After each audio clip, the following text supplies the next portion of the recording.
इस बार भी जिस तरह 2010 के चुनाव में लालू जी के परिवार से कोई चुनाव जीत कर नहीं आया था, इस बार भी लालू जी के पूरे परिवार से कोई चुनाव जीत कर नहीं आएगा। 121 सीटों में से लगभग 100 सीटों के आसपास एनडीए जीत रही है।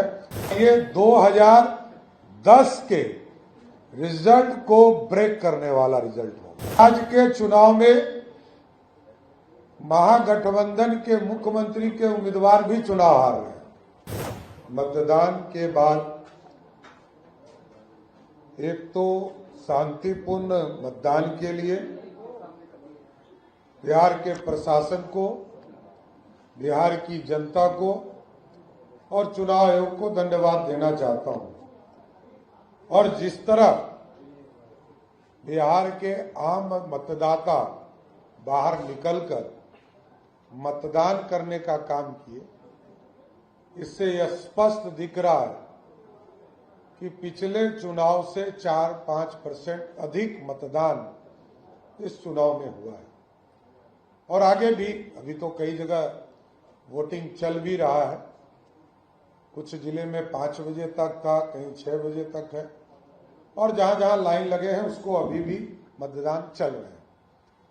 लेकिन मैं पहले चरण के बाद जो हम लोगों को हमारे प्रतिनिधियों के द्वारा, हमारे उम्मीदवार के द्वारा जो के माध्यम से जो रिपोर्ट आई है, 121 सीटों में से लगभग 121 सीटों में से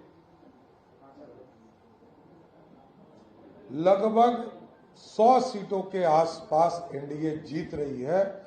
और ये 2010 के रिजल्ट को ब्रेक करने वाला रिजल्ट होगा। और आज के चुनाव में महागठबंधन के मुख्यमंत्री के उम्मीदवार भी चुनाव हार रहे हैं। आप देखिएगा, इस बार भी जिस तरह 2010 के चुनाव में लालू जी के परिवार से कोई चुनाव जीत कर नहीं आया था, इस बार भी लालू जी के पूरे परिवार से कोई चुनाव जीत कर नहीं आएगा। सबको चुनाव में हार देखना पड़ेगा।